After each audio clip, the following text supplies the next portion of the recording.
ஆண்டவராய்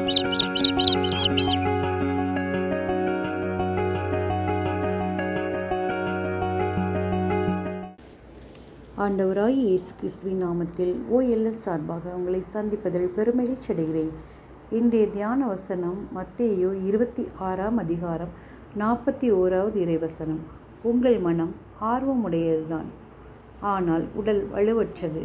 எனவே சோதனைக்கு உட்படாத படிக்கும் விழித்திருந்து இறைவனிடம் வேண்டுங்கள் என்றார். ஆம், என் அன்பின் சகோதர சகோதரிகளே, நம் மனம் ஆர்வமுடையதுதான், ஆனால் உடல் வலுவற்றதும் பலவீனமுள்ளதாய் இருக்கிறது. எனவே விழித்திருந்து ஜெபம் பண்ண வேண்டும். ஆண்டவராகிய இயேசு கிறிஸ்து விழித்திருந்து ஜெபம் செய்கிறார். அவர் தன்னுடைய சீஷர்களுக்கு கற்றுக் கொடுத்தது போல இன்று நமக்கும் கற்றுத்தருகிறார். அவரை ஆவியோடும் உண்மையோடும் தொழுது கொள்ள வேண்டும்.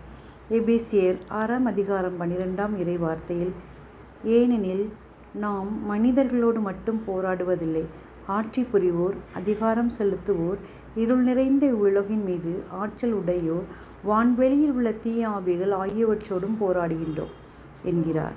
எனவே விழித்திருந்து ஜெபம் செய்ய வேண்டும். அப்படி ஜெபம் செய்யும்போது கிடைக்குமா கிடைக்காதா என்று அவிவிசுவாசமாய் இருக்கக்கூடாது. ஜெபத்தில் எவற்றை கேட்கிறோமோ அவற்றை பெற்றுக்கொண்டோம், கிடைத்து விட்டது என்று விசுவசிக்க வேண்டும். யோபு தன் நண்பர்களுக்காக ஜெபித்த போது தேவன் அவர்களின் சிறையிருப்பை மாற்றி போட்டார்.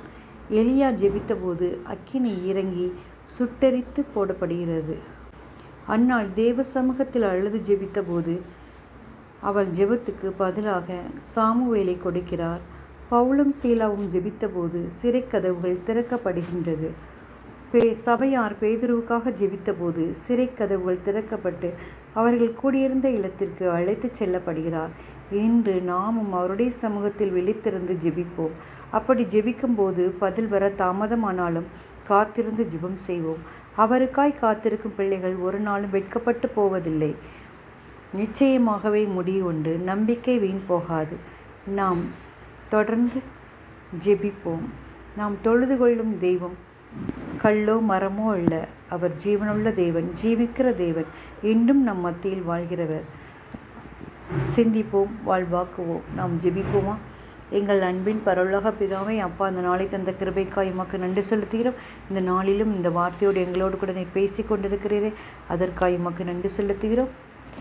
ஆண்டவரே, உம்முடைய சமூகத்தில் நாங்கள் விழித்திருந்து காத்திருந்து ஜெபிக்க நீர் எங்களுக்கு கிருபை செய்யும். இந்த ஜெபங்களை எல்லாம் மீட்பரும் அருமை இரட்சகருமான இயேசு கிறிஸ்துவின் மூலம் ஜெபிக்கிறோம் எங்கள் நல்ல பிதாவே, ஆமென்.